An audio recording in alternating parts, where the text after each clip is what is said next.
Olá, meus amigos, está no ar mais uma edição, mais uma rodada, mais uma jornada do Zuca e Tuga, 14ª desta segunda temporada. Eu, Caco da Mota, ao lado de João Almeida Moreira, vamos apresentar o futebol brasileiro, o português e o tema do momento. A gente não pode deixar de falar o novo técnico da seleção brasileira. Calma, já não temos o nome, mas se fala muito em Jorge Jesus, um Tuga na seleção brasileira, que seria um Portuga, um português. Tem aí Abel Ferreira, tem José Mourinho, mas nós vamos falar justamente desse que está muito próximo da carreira, expectativa. Neymar é um problema. Vamos analisar taticamente como jogaria a seleção brasileira, claro, fazendo uma análise com suposições e até análise tática com campinho e tudo, com prancheta e tudo. Jorge Jesus na seleção brasileira. É uma boa, João? Tudo bem? Olá, tudo bem? Olá a todos. Sim, seria um Tuga na seleção Zuca, ou seja, tudo a ver com esta visionária ideia do nosso programa, né? E acho que seria uma boa opção, não é? É evidente que sabemos que a CBF, ou pelo menos o seu presidente, o sonho dele é o Carlo Ancelotti, que é um treinador de primeiríssima linha, só que parece difícil essa desconcretizar, enquanto que o Jorge Jesus, que é um treinador que tem algumas vantagens em relação ao Ancelotti, em primeiro lugar, a língua, segundo lugar, conhece já o futebol brasileiro, e terceiro lugar, e mais importante, estaria disposto, muito disposto mesmo, a vir para o Brasil e até antes ainda do Mundial de Clubes, largaria o Al Hilal antes dessa competição. Eu sei que, por informações que têm corrido aí, que o objetivo dele é ficar no Al Hilal até o início de maio, ou seja, até disputar a Liga dos Campeões Asiáticos, a final, caso o Al Hilal lá chegue. Nesse momento ainda estamos nos quartos de final. Esse é o objetivo de Jorge Jesus, é juntar à Libertadores da América a vitória na Liga dos Campeões Asiáticos. Seria algo que ele considera importante para a carreira dele.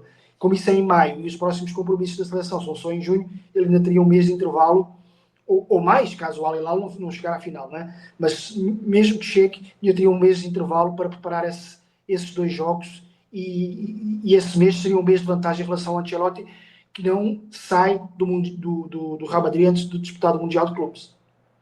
Vamos falar um pouquinho, então, da história de Jorge Jesus como jogador, desde jogador até ser técnico, mas antes eu vou fazer um parêntese, justamente porque que acredito que seja uma boa, nesse momento, ter Jorge Jesus como técnico da seleção brasileira. A seleção brasileira precisa de alguém que adapte rapidamente a seleção ao resultado. Ele conseguiu fazer isso no Flamengo. Eu lembro que até que no primeiro jogo ele não vai bem, ele improvisa Rafinha, coloca mais na frente, se atrapalha um pouco no Flamengo, mas imediatamente depois ele já acerta a equipe e ele tem uma coisa que é fundamental nessa seleção brasileira, que é o aspecto disciplinar, uma personalidade mais dura, mais forte que a do Dorival Júnior.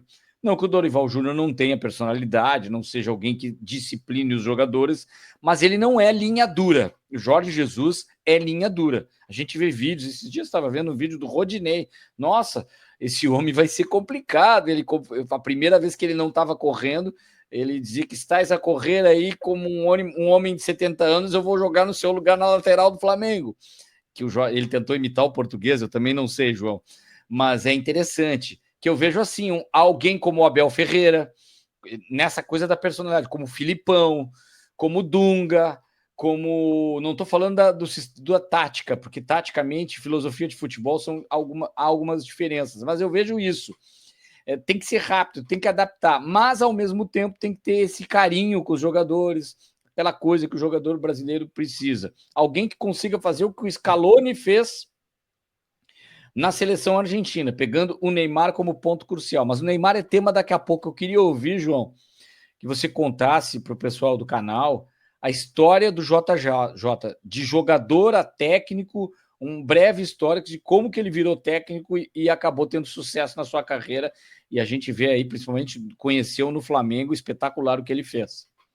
Eu acho que queria só acrescentar que ele tem mais uma qualidade que eu acho, é que ele gosta muito de jogar sempre com o mesmo 11, né?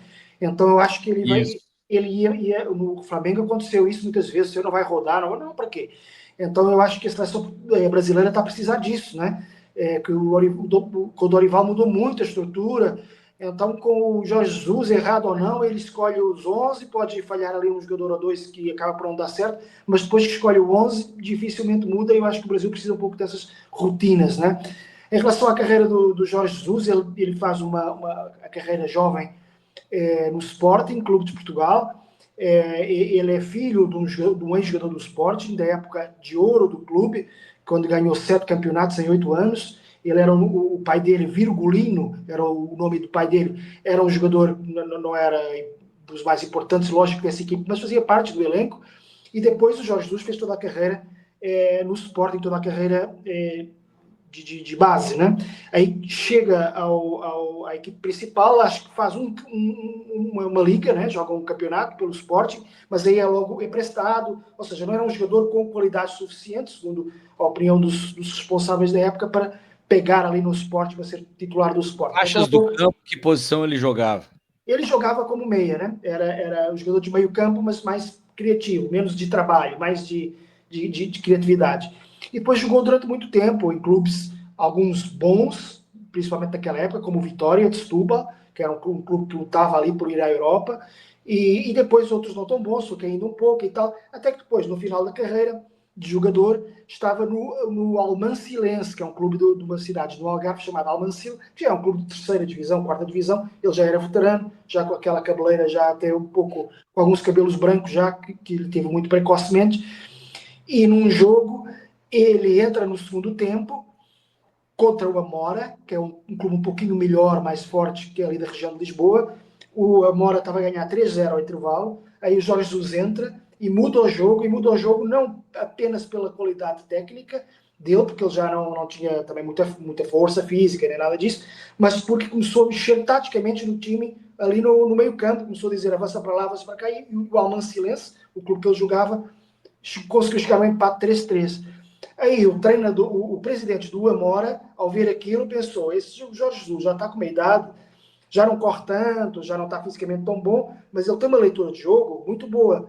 De repente era o treinador que eu queria para o Amora. Então ele acaba por ser treinador do clube rival nesse jogo, né? Esse, esse, Interessante.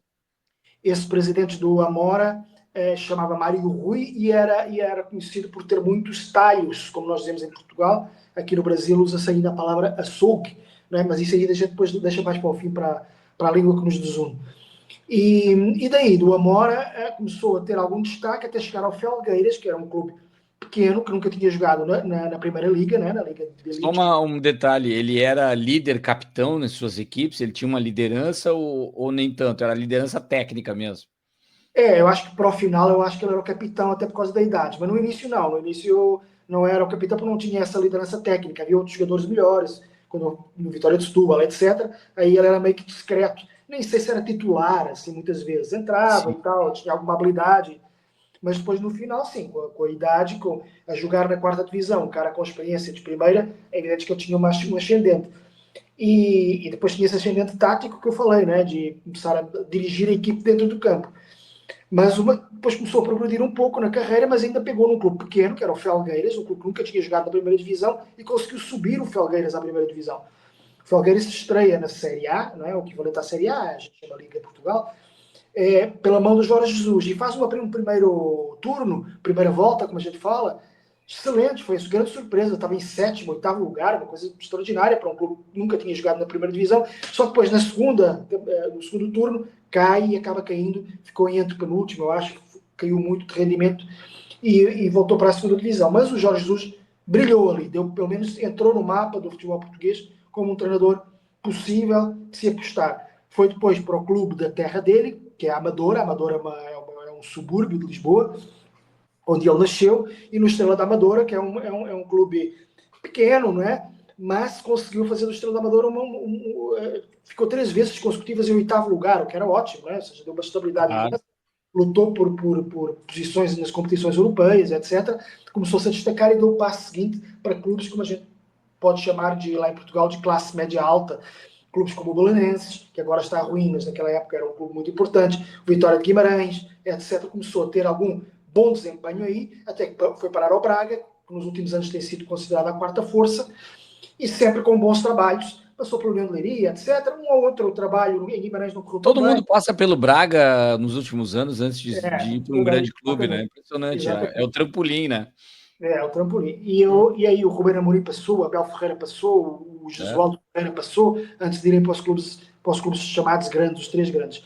E aí, numa altura em que o Benfica tinha muito por hábito apostar num medalhão estrangeiro, sempre num treinador estrangeiro conhecido, tinha apostado no Ronald Koeman naquela altura, no Quique Flores, que vinha do Atlético de Madrid, ou seja, em nomes assim importantes, o Luís Filipe Vieira, que era o presidente da época, disse, não, eu vou apostar desta vez num português que já conhece os cantos todos do campeonato português, sabe tudo, já treinou 8 clubes, nossos rivais, de certeza que vai dar certo. E o Jorge Jesus acaba por ir para o Benfica e dá muito certo.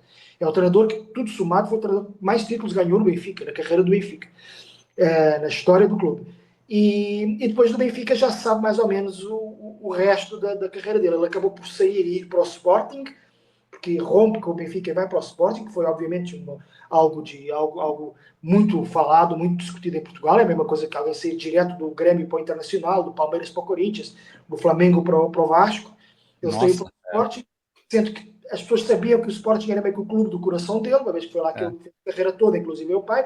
Foi mais ou menos visto como assim um sonho, só que acaba por perder o campeonato para o Benfica por detalhes ali. Ficou ali a poucos por um jogo entre os dois que deu empate, que se o Sporting tivesse ganho, poderia passar para a frente e ser campeão, acabou perdendo.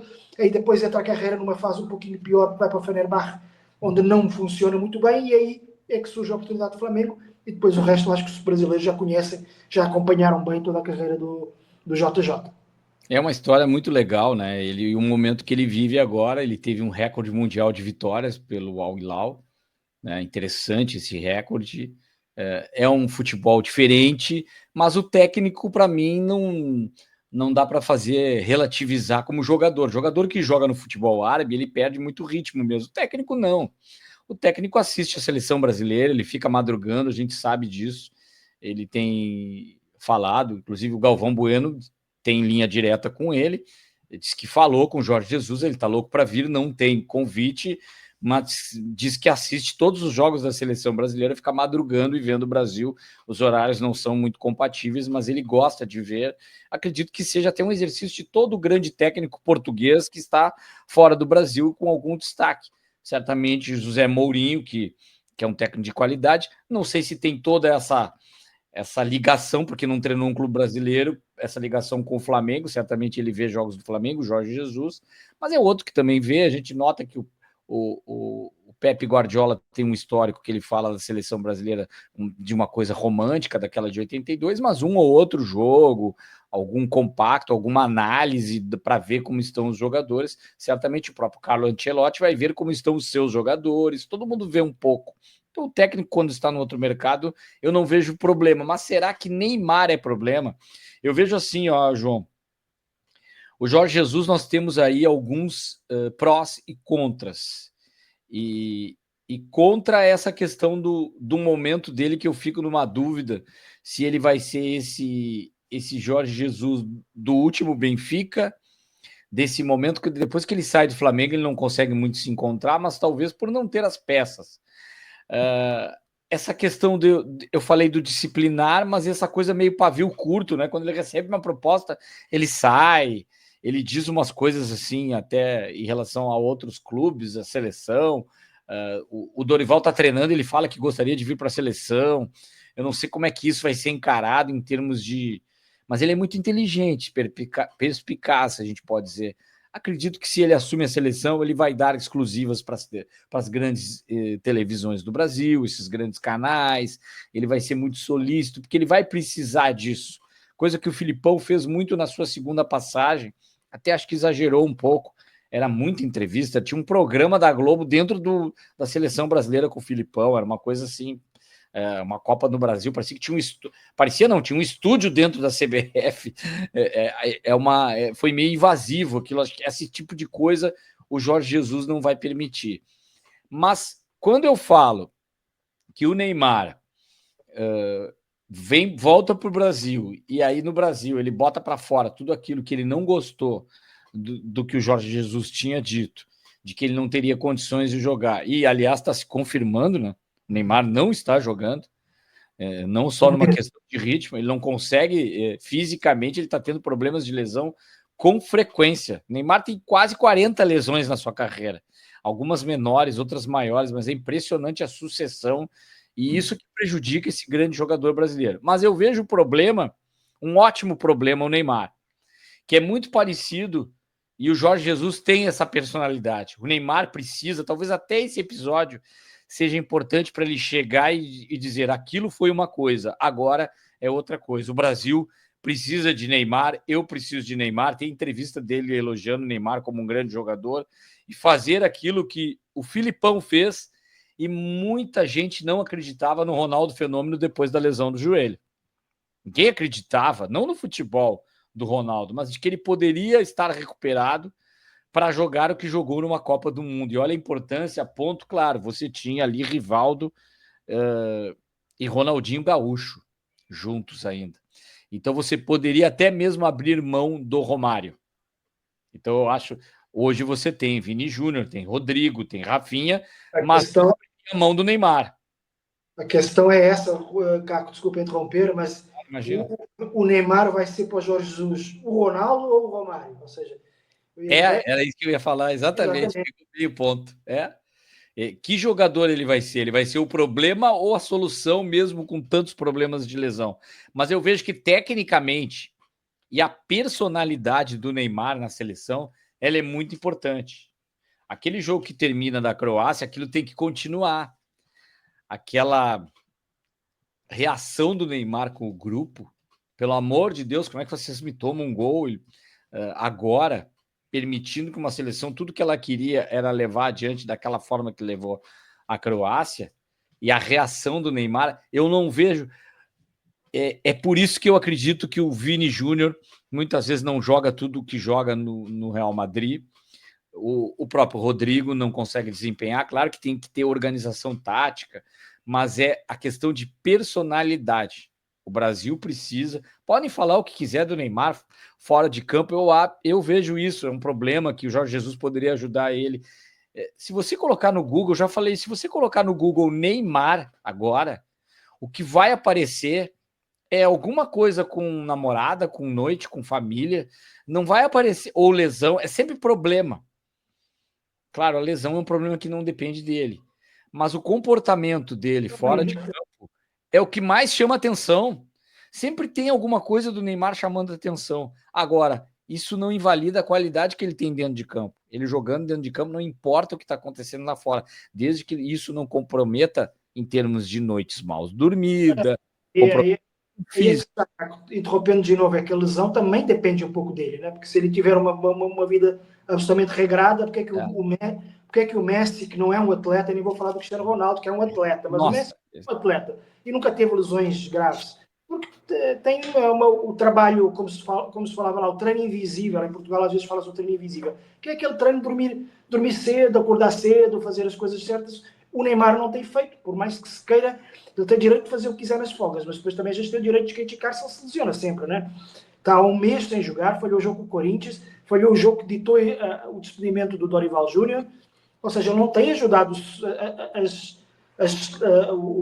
os times onde ele joga, né? Nesse momento, tem sido um problema. Mas eu concordo com você, que o Jorge Jesus pode pegar nele e fazer dele um Ronaldo Fenômeno, né?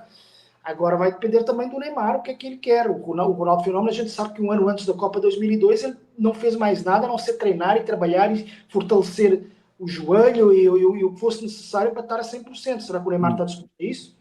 Nossa, a história que o Ronaldo conta do sacrifício que ele fez na Itália, de uma máquina, um aparelho que parecia uma máquina de tortura, né? Porque eu tive essa lesão no joelho, sabe?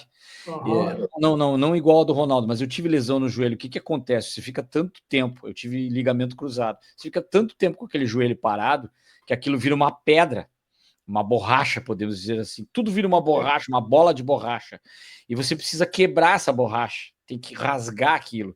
E isso é feito com fisioterapia, com calma, devagar. O Ronaldo acelerou esse processo.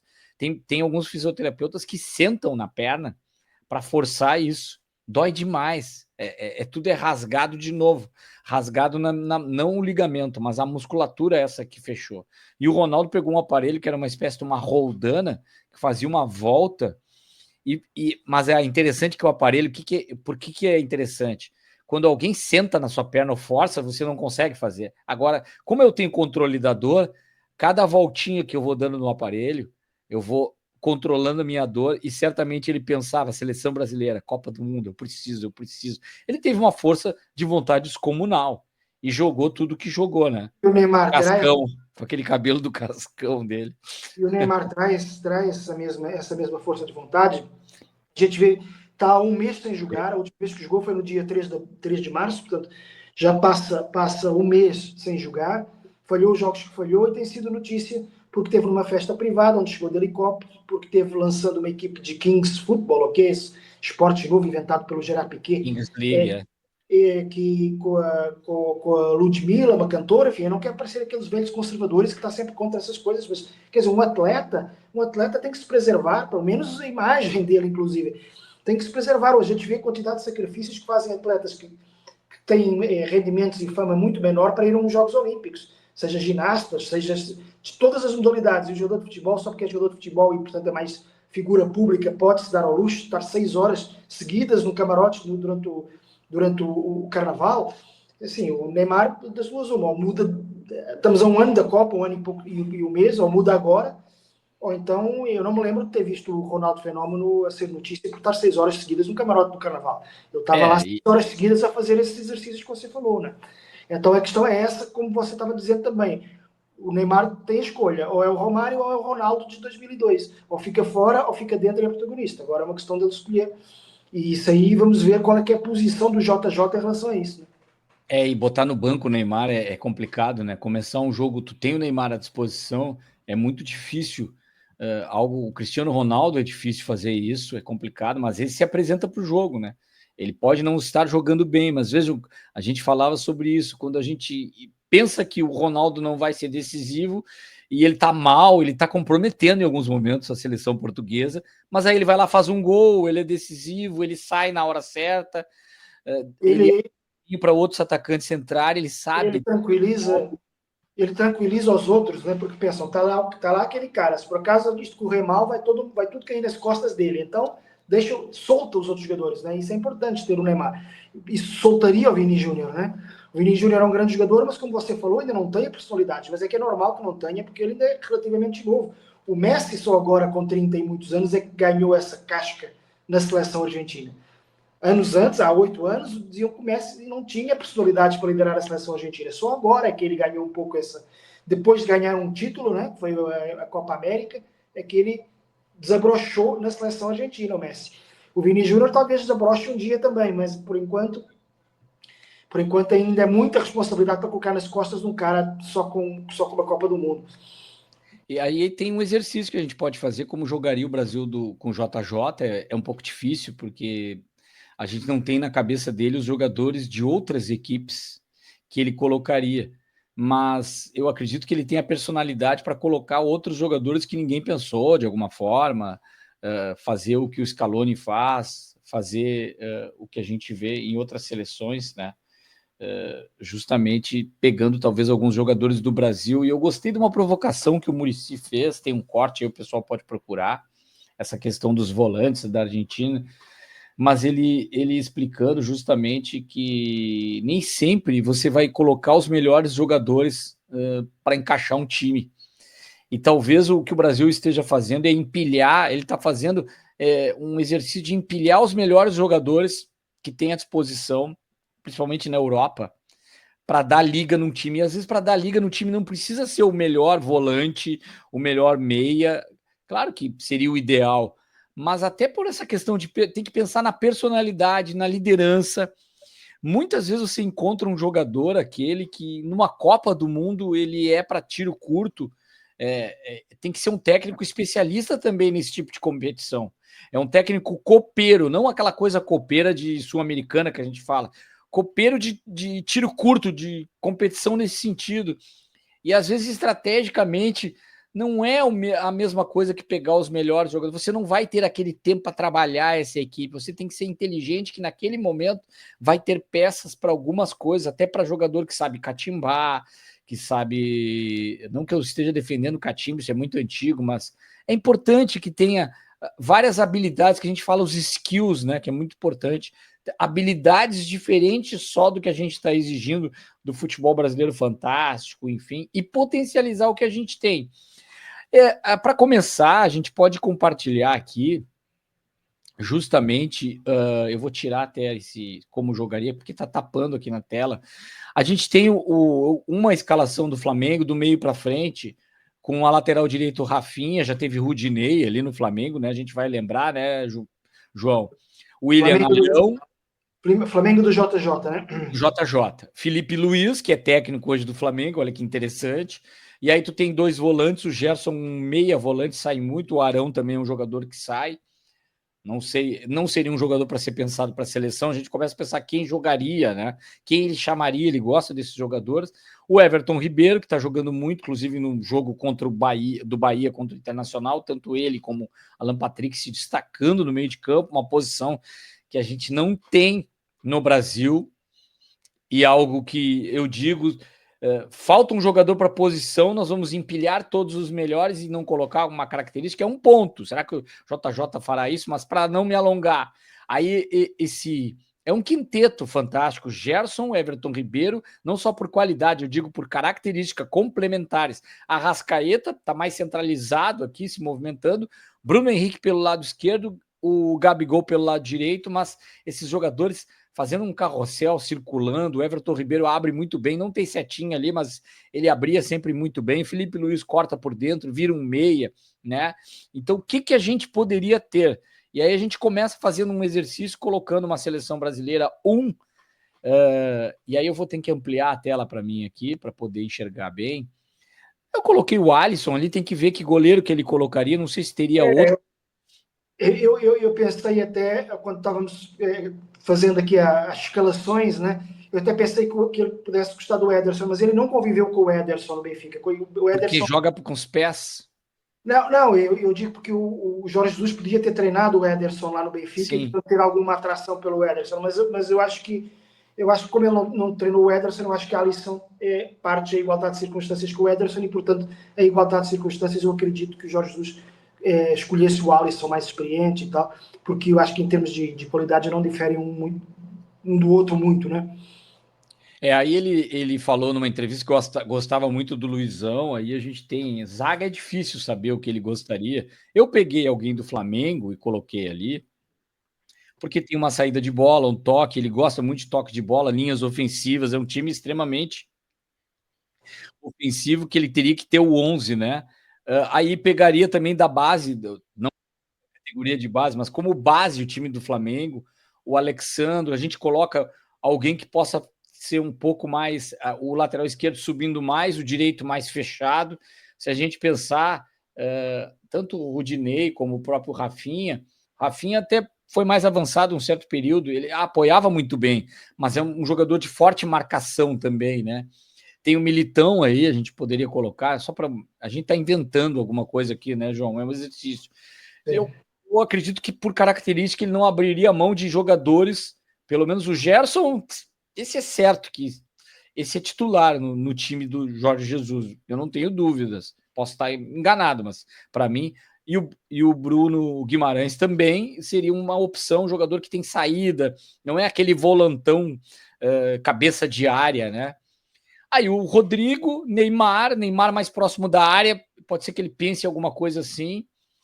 Aí teria que ter Rafinha e o Vinícius Júnior com esses 4 jogadores. E tentar fazer esses 4 jogarem. De que maneira seria isso? O Vini Júnior seria o Bruno Henrique dele lá, né? Também poderia trocar o Neymar pelo Rodrigo, o Rodrigo ficar lá mais como referência na frente, o Neymar ali atrás mais solto, colocar o Neymar numa das pontas e o Rafinha ali mais como 10, enfim, tem muitas possibilidades nessa tática. Esses caras é um carrossel, né? Agora, o Arrascaeta, os caras faziam, o Rafinha pela direita, mas aí o Neymar também cai, dá tempo de trabalhar, e o Gerson também pisa na área, né? O Bruno Guimarães mais um chute de fora da área interessante, uma saída de bola excelente. O Léo Ortiz é um que avança muito com qualidade, o Marquinhos ficaria mais segurando, o Militão pode virar uma linha de 3 zagueiros, o Militão descendo e sobe de outra forma. Várias coisas podem ser feitas nesse sentido. Eu acredito mais na zaga como parceiro do Marquinhos num Gabriel Magalhães, do Arsenal, que Também. é mais forte e alto, porque o Marquinhos já não é tão alto, eu sei, ele tem uma impulsão ótima, mas já não é tão alto, é um jogador técnico, e eu acho que o Marquinhos ele é o autismo e que acaba por ser um pouco Leve. leve e o mesmo estilo de jogo. Talvez o Léo Ortiz fosse um bom reserva do Marquinhos, mas aí colocaria o Gabriel Magalhães ou aquele Murilo, que está no Nottingham Forest jogando muito, como parceiro ali, um jogador mais um zagueiro, zagueiro mesmo, né? E o Militão eu acho que é uma boa aposta, porque é um zagueiro também, né? É zagueiro ou lateral, portanto, para fazer com que o lateral esquerdo subisse à vontade e pudesse ter essa dupla de volantes ofensiva, porque uma dupla Gerson e Bruno Guimarães é uma dupla ofensiva, né? São os dois mais camisa 8 do que propriamente camisa 5, né? Então, eu acho que o Militão poderia dar esse equilíbrio. E eu tenho uma aposta que eu já falei para você, inclusive, Caco, na esquerda, que é a minha aposta assim fora do baralho, que era eventualmente o Malcolm, porque o Malcolm tem sido um dos caras de confiança do Jorge Jesus lá no Al Hilal. E no Benfica, ele adaptou o Fábio Coentrão, que era um extremo, como a gente fala, né? Ponta esquerda, mas não era titular do Benfica, não conseguia ser, não tinha qualidade para ser titular como ponta, e ele recuou para a lateral esquerdo no Benfica e foi parar até no Real Madrid, como reserva do Marcelo, né? E, portanto, quem sabe o Malcom não pode ter esse caminho também. Um cara que é ponta, que recua. E eu acho que o Malcom, eu acompanho ele desde os 17 anos aqui no Corinthians, e eu já ficava maravilhado com a inteligência tática dele com 17 anos. Ele nunca foi um talento, né? Tipo um Estevão, um Hendrick, etc. Aquele cara que a gente dissesse, esse cara vai arrebentar, vai ser o melhor do mundo. Não. Mas era um talento tático. Com 17 anos, era um Sim. prodígio tático. E então, quem sabe, o Jorge Jesus não possa querer um lugarzinho ali cativo para o Malcom, e talvez fosse na lateral esquerda ali, pudesse estar ali um escape, né? Já Contra tem uma seleção menor, mais já, fechada, tem já seleção fazendo linha de 5 aí, dá para atacar com mais jogadores. E isso é uma coisa que eu sinto falta da seleção, não ter assim extremas pontas. Eu até coloquei aqui Alex Telles e Wesley, por exemplo. Se você tem laterais desse tipo, né? tem, Você consegue, de certa forma, olha que linha ofensiva que fica até mesmo colocando, fazendo o exercício, tira o Rodrigo, coloca o Gabigol. Eu não vejo espaço para o Gabigol na seleção. A gente colocou por causa do Jorge Jesus. Eu coloquei aqui, não sei. é, Agora tem a questão ele é muito amigo do Neymar, é aquilo que eu digo, o Jorge Jesus gosta dele, é o ambiente, né? Daqui a pouco o e ambiente também da liga, e esses também caras. vai depender do rendimento dele no Brasileirão, né? Vai que o Gabigol volta a ser aquele Gabigol e que faz muitos gols no Cruzeiro. Eu não acredito muito, mas o Gabigol já mostrou que pode, né? Vai que ele faz, que ele vira artilheiro desse Brasileirão. Nunca se sabe, né? Ele fez um movimento meio Neymar, assim, né? Que sai do Barcelona e vai para o Paris Saint-Germain. Não estou comparando tamanho de equipes, mas é que no Cruzeiro ele é protagonista. No elenco, super elenco do Flamengo, ele já não seria. Agora, são alternativas de banco também, né? Às vezes, Claro. num jogo, você precisa ter alternativas. Então, pode ter laterais mais velozes, alguém aí pode estar participando com a gente também, colocar depois nos comentários para a gente falar em próximos episódios. Mas vamos rodar aqui o que a gente poderia fazer. Agora, o que eu vejo, voltar só aqui, ó. Eu não abriria a mão, João, estou voltando aqui. Rodrigo, Rafinha, Neymar. Isso aqui, ó. Até vou além. Gerson, Rafinha, Rodrigo, independente de onde jogam, dá para ajustar. Rodrigo mais à frente, Neymar mais atrás e Vini Júnior. Esses 5 jogadores, aquilo do 11 do Jorge Jesus, qualquer técnico da seleção brasileira que assuma tem que começar a seleção por aí. Claro, o Neymar estando bem, óbvio, né?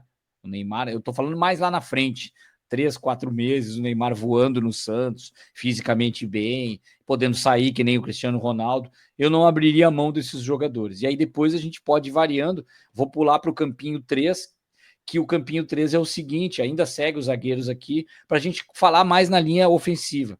Aí tem eu também mantive Alex Telles e Wesley e os volantes, mas mexer na frente. Aí tem Matheus Cunha, o Estevão abrindo pelo lado direito, né? Alternativas, o Neymar sentindo um desconforto, um pouco cansado, precisando sair, de certa forma. Você tem esses outros jogadores. Eu não coloquei aqui no lugar do Matheus Cunha, poderia muito bem estar o Hendrick também, que é um excelente jogador, está crescendo demais. Esse tem não só uma maturidade tática, mas uma maturidade de jogador, né? E aí vou rodar o outro campinho aqui. A gente tem bastante coisa aqui para falar, ó, a respeito de Campinho. Ficou um jogador ali embaixo querendo entrar, mas não está no time. Seguindo a mesma linha, segue os dois volantes, esses 5 todos aqui. Aí nós temos o Vini Júnior com Gabigol, Everton Ribeiro e Bruno Henrique, que eu queria adaptar jogadores do Jorge Jesus, mantendo apenas o Vini Júnior, porque ele não tem aqui o Arrascaeta, né? O Everton, porque o Arrascaeta é uruguaio, não tem como convocar, só se ele naturalizasse. Então dá para chamar esses jogadores todos e fazer isso, que acho que caberia mais umas eliminatórias para a Copa do Mundo. Eu vejo muito difícil isso. Você vê uma chance do Bruno Henrique na seleção brasileira? Então, com o Jorge Jesus? O Bruno Henrique até vejo que ele tem umas características um pouco diferentes de todos os demais. Ele é muito rápido, tem uma impulsão extraordinária. Eu gosto dele. Assim, é um jogador que pode entrar no meio de um jogo e é claro que no Flamengo ele entra sempre de início, normalmente, ele é titular. Mas na seleção brasileira podia entrar e de repente tumultuar ali uma defesa. O Everton Ribeiro eu já não acredito. Eu sou fã do Everton Ribeiro, claro. Também gosto muito. Mas ele está com 35, 36, eu acho que já não talvez não vá, né? Já não vá a tempo. E aí, como há muitas opções, o Rafinha, o próprio Neymar, enfim, esse tipo de jogador assim de qualidade técnica que possa ali. Agora, o Bruno Henrique como terceira opção de atacante, não sei, pode ser que sim. Vamos ver, né? Não faltam opções no Brasil, nunca faltam. Né? O que falta nesse momento é construir um 11, uma equipe. Esse é que é o grande desafio de quem for o novo treinador. E o Dorival não conseguiu responder a essa questão. Criar ali uma equipe, um 11, mas que nos 26, né, que agora vão 26, o Bruno Henrique pode caber, eu acho que pode, é uma aposta. Agora é outro nome, desculpa, Caco, só mais um nome, para centroavante, tipo terceira solução para centroavante, Marcos Leonardo, 17 gols pelo Al Hilal de Jorge Jesus. Quem sabe ele não vê ali qualquer coisa de muito, uma joia ali que mais ninguém está vendo. E tem tempo, tudo bem, não tem tempo para ajeitar a seleção, mas às vezes em um ano acontece muita coisa, né? E claro. aí, será que ele vai ter coragem também de fazer, o próximo técnico, algo que, aí a gente falou do Everton Ribeiro, que é ter pelo menos à disposição, um camisa 10, que seria o Ganso, que caiu muito, e que teria afinidade com o Neymar. O Ganso, Neymar e Ganso do Santos, não preciso nem falar, mas carreira de base, na categoria de base, grandes parceiros da base do Santos, Alan Patrick e Neymar. Esse um pouquinho menos adiantado de idade, 33 anos, está jogando demais pelo Internacional, muita gente defendendo. Eu acredito que deveria ter tido uma chance nas eliminatórias para ver se não dá liga. E eu vejo assim que alguns técnicos fazem, o Luiz de la Fuente na Espanha, pega um pouco dos jogadores do Brasil, aqueles, não precisa ser só os da Europa, né? E alguns coringas, alguns jogadores, o Yartzábal da Real Sociedade, que entra no jogo, faz diferença, né? Nós temos assim alguns jogadores que podem jogar nos seus países. Claro, quem joga na Europa quem joga num clube europeu tá jogando contra Real Madrid, contra Barcelona, mas eu não vejo como desprestigiar o que temos no futebol brasileiro. Nós vamos ver aí um dos campeonatos brasileiros mais fantásticos, jogadores, zagueiros tendo que enfrentar Memphis Depay, que é um grande jogador, o Neymar se crescer. Então eu coloquei aqui para ver, não precisa ser ele, mas nós não temos jogadores com essa característica do 10, que eu vou lembrar também quando o Parreira colocou no lugar do... Vejam como muda a seleção, o Mazinho no lugar do Raí. O meio de campo, às vezes, tem uma engrenagem que falta, e muitas vezes, quando você encontra um jogador de meio de campo, ele muda a seleção e acaba, de certa forma, ajudando para ser um jogador com uma alternativa de banco. Mas olha que interessante esse meio, queria a tua opinião. Bruno Guimarães, Gerson, Alan Patrick, Rafinha, Neymar e Vini Júnior. Só que imagina, olha a intensidade do Alan Patrick hoje, tirando do time o Rodrigo. É complicado, né? Mas eu coloquei aqui para a gente enxergar o desenho tático. E o Neymar mais centroavante ali. O Alan Patrick também faz falso 9, ele fica na linha de ataque para não marcar, mas aí seria o Neymar marcando menos também, depende do adversário, né, João? Eu recuperei aqui as nossas seleções do último Brasileirão, e o Alan Patrick foi sempre muito referido, não só por nós, como pelos prêmios oficiais mesmo. O Alan Patrick teve lá teve lá em todos, pelo menos referido, né, como nomeado, digamos assim, se fosse Oscar era nomeado. E o outro foi o Matheus Pereira, que entretanto caiu um pouco, mas o ano passado fez uma grande carreira no Cruzeiro. E porque de resto, no ano passado, no Brasileirão, os camisas 10, aqueles jogadores assim desse género, foram principalmente argentinos, né? Almada e Garro se destacaram muito. E o De Ganso, brasileiro. caiu muito, né? Mas O teve Ganso caiu, participação de. o Ganso foi há 2 anos mais na carreira, na caminhada para a Libertadores, né? Mas o ano passado realmente caiu muito, né? E esse ano até teve um pequeno problema cardíaco e tal, que ficou poupado. Mas eu E o acho que Paquetá não faz isso também, né? Não isso, consegue ter essa característica assim de. Paquetá não é tão assim, esse camisa 10 camisa 10 é um camisa 8,5, digamos assim. Mas não chega a camisa Inclusive 10. a nota dele, 8, até menos, né? É, 7,5 a nota dele como pois. jogador, né? É por aí, é um baita debate, é interessante, mas é importante que tenhamos o 11. Gostei muito desse ponto que você pegou. Tenhamos logo o 11 do Brasil, com o Jorge Jesus ou com quem vier. Logo coloca o 11, claro, tendo um ponto de Muda atenção que um, um muda dos outro. 11 pode não estar sempre, que é o Neymar, por uma questão física. Mas é interessante, né? É. Muda um, muda outro, isso é normal, mas pelo menos tentar criar logo ali uma estrutura que mexa pouco, porque falta a seleção. Uma seleção não deixa de ser um time, e um time precisa ter um 11 base. Claro, Eu gosto disso. Ainda mais para a Copa do Mundo, que você não tem treinos, tantos jogos em sequência. Depois de eliminatórias, o Brasil tem mais 2 jogos, e aí depois vai ter que fazer amistosos. E contra quem vai jogar amistosos? Será que consegue fazer um amistoso interessante contra Japão, Marrocos? Seria interessante se conseguisse seleções desse porte. O próprio Irã, que eu fiz um jogo, Ucrânia, mas às vezes são amistosos assim de seleções até que estão fora da Copa do Mundo, para golear mesmo, para ter um ritmo de jogo, mas não tem aquele enfrentamento, né? Talvez fosse interessante fazer um combinado, mas aí pega mal, né? Um combinado brasileiro para encarar uns caras do Brasil, algum tipo de exercício nos próprios coletivos, não é fácil. Aí o combinado brasileiro ganha da seleção. Já pensou? Você faz uma seleção que não é a seleção brasileira e os caras vão querer mostrar jogo e vão ganhar da seleção brasileira. Existe esse risco. Uma seleção só de jogadores do Brasil contra os que estão fora do Brasil. Aliás, isso dá um programa também. Outros Tugas pelo Brasil, como é que estão eles? Para variar, Abel Ferreira, vou falar, ganhando já a estreia de Libertadores de novo, né? Candidatíssimo ao título brasileiro mais uma vez. Aí, acho que ainda tem meio que. Não sei, já te perguntei, João, se existe essa expressão aos trancos e barrancos, mas o existe. Palmeiras está indo. Aos trancos e barrancos, ele vem com uma nova formatação, novos jogadores e com o Paulinho vai crescer demais. Sim, aos trancos e barrancos, o Palmeiras perdeu o Paulistão por um gol, né? Perdeu 1-0 e empatou outro jogo 0-0, errou um pênalti, ou seja, esteve perto mais uma vez de conquistar um título.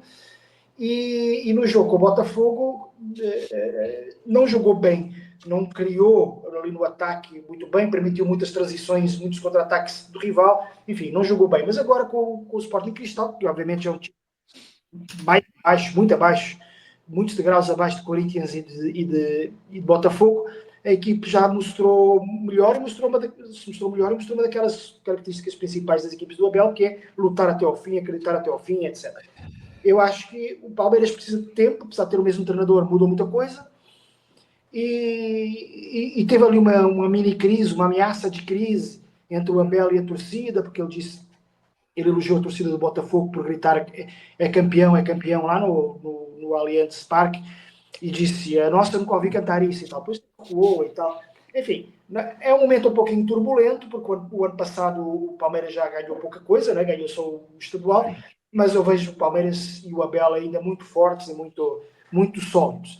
Entretanto, o Botafogo do Renato Paiva, que se apresentou muito bem lá no Allianz Parque, perdeu na estreia na Libertadores no Chile, com a LAU, né, a universidade. Não foi obviamente uma estreia com o pé direito, mas também eu acho que o Botafogo ainda terá tempo de recuperar. Uma palavra para o Pepa, campeão pernambucano. Também não foi fácil, em casa com o Retrô, perdeu 2-1 e só nos pênaltis é que conseguiu confirmar o favoritismo. O Leonardo Jardim já é contestado no Cruzeiro, depois de perder para o. Você me ajuda aí, já nem me lembro com quem o Cruzeiro perdeu, mas perdeu um 0 fora. É o União Santa Fé, União Santa Fé. E Argentina, 1 a da 0. Argentina. E Tomou um jogou gol aos 49. aos 49, enfim. Então já há alguma contestação. Esse é demissionário, na minha opinião, pelo perfil do Cruzeiro. É, Já é demissionário pelo seguinte, eu comentei, claro, para quem está vendo agora o vídeo, pode ter sido ontem, anteontem, há 5, 6 dias atrás, não importa. Muxuc Runa, do Equador, e Palestino do Chile. 3-1 para o Muxuc Runa, jogando fora do seu estado, 50 quilômetros dali. Tem altitude, tá? Complica um pouco. Mas, por favor, se o Cruzeiro não ganhar dessas equipes todas, e é o próximo jogo do Cruzeiro, vai complicar a vida do técnico. Ele vai se atrapalhar numa largada de Sul-Americana. Eu acredito que o Cruzeiro visualiza a Sul-Americana como o próprio Atlético Paranaense muitas vezes viu ela, sem preconceito. Não é uma segunda, não vai ver como uma segunda divisão da Libertadores, até porque imagina o Cruzeiro, tudo que tem passado, voltando pelo menos a protagonizar, chegar próximo mais uma vez, e perdeu, né? Perdeu essa competição, mas podendo de novo estar, no mínimo, fazendo o que fez no último ano, chegando em decisão, enfim. Eu vejo que ele está assim, ó, na corda bamba. Não sei se é outra expressão que existe em Portugal. Para mim, existe, já está na corda bamba. existe. Quem já está também na corda bamba é o Pedro Caixinha, porque perdeu no Vasco e o presidente Marcelo Teixeira detonou a equipe e não falou do treinador, mas ao detonar a equipe acaba por, obviamente, respingar no treinador, né? E já há algumas matérias dizendo que há conselheiros do Santos e tal que pedem uma troca, até porque estão muitos treinadores de qualidade aí desempregados, como o Que seria o Dorival, Dorival, o Fernando Tite, Diniz. o Tite, o Fernando Diniz. Até já ouvi falar no eventual regresso do Sampaoli, que no Santos foi bem, né? Em outros lugares talvez não, mas no Santos deixou uma imagem boa na altura. Então é isso, é esse o ponto de situação dos Tem o outros Luiz clubes. Agora, Castro, que está fora do mercado, mas ninguém fala, mas que para contratar é caríssimo, né? Não é para qualquer clube trazer o Luiz Castro. provavelmente ainda mais depois da experiência na Arábia Saudita deve ter elevado esse sarrafo financeiro, né? É mais difícil trazer. Vejam que contrassenso, né? Dorival ou Sampaoli, aquilo que eu falei, o Sampaoli é explosivo, mais disciplinador, mais sanguíneo, Dorival para acalmar os ânimos, de certa forma, voltar a ter Dorival e Neymar, e o Fernando Diniz, um pouco de tudo, disciplinador também, muitas vezes ele é pavio curto com os jogadores, mas ele tem a psicologia também, formado em psicologia, ele tem esse aspecto também, apesar que é muito explosivo, né? Até num jogo de faculdade do filho ele enlouqueceu. Ele é muito competitivo e às vezes explode, é muito explosivo, né? Ele tem essa impulsividade muito forte e que é algo que pode prejudicar a carreira e é importante. É muita pressão para os técnicos. Eu entendo às vezes a explosão de alguns treinadores, mas tem que tomar cuidado, tem que ter equilíbrio emocional. E equilíbrio temos no Campeonato Português.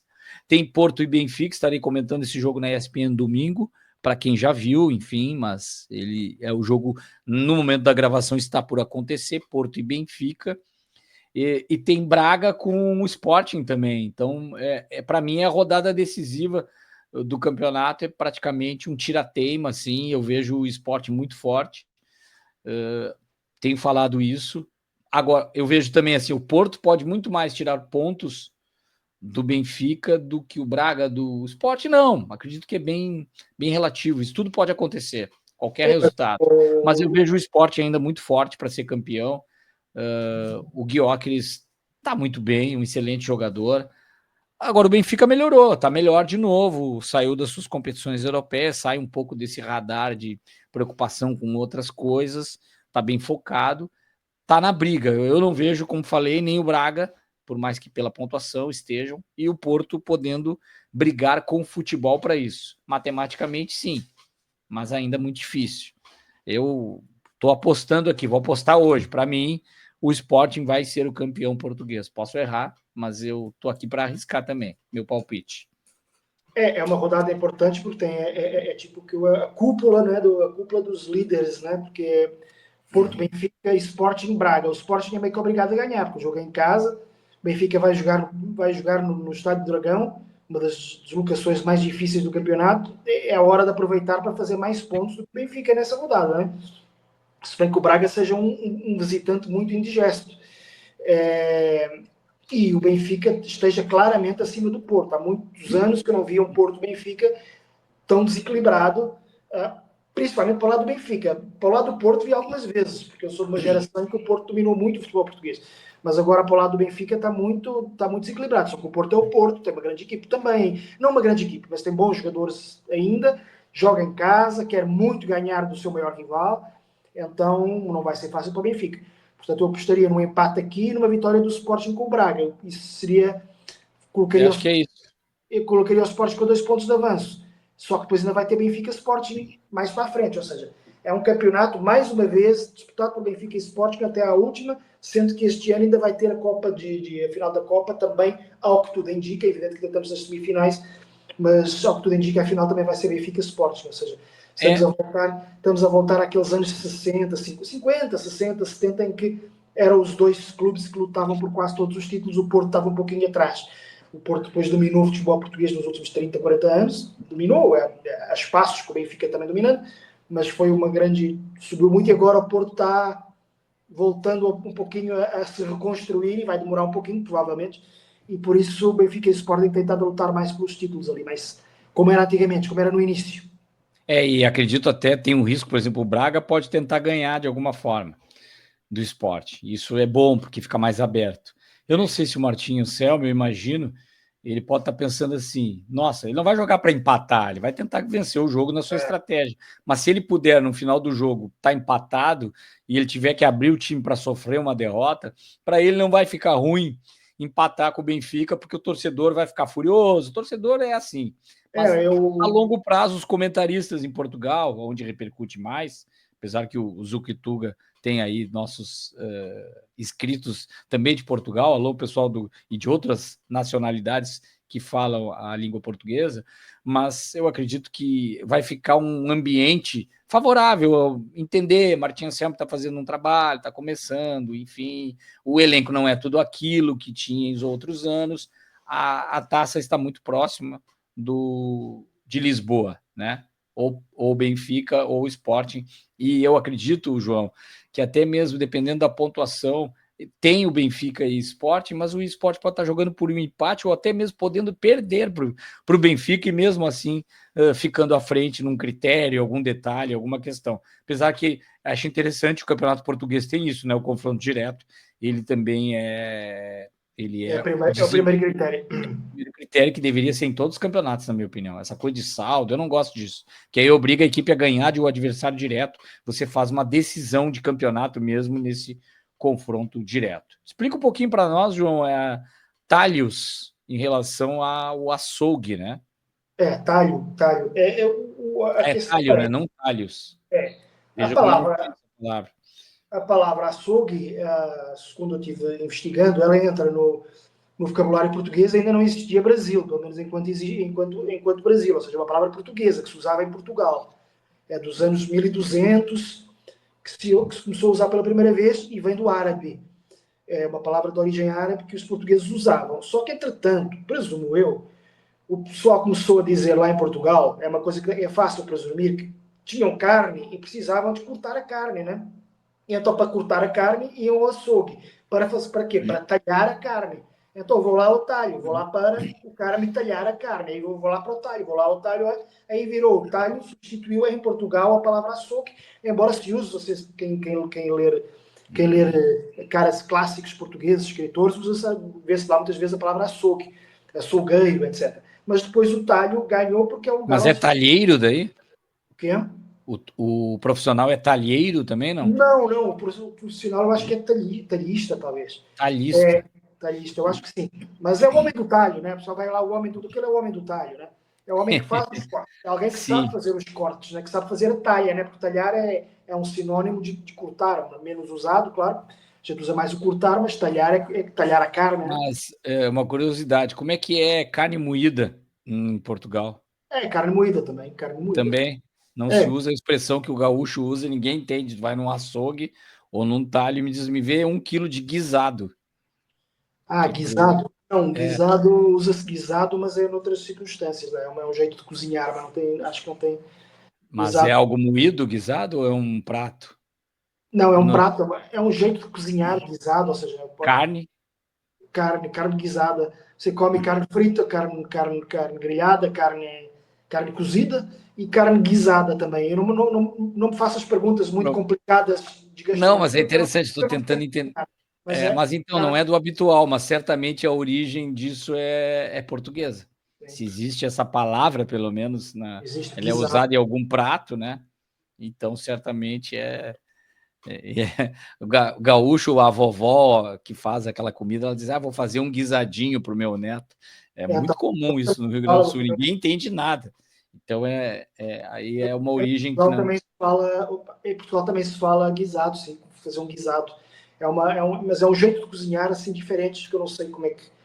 Não Não é tem uma comida muito bonita, tá? Então, para fechar, eu vou dizer o seguinte: a seleção brasileira ela tá um guisado.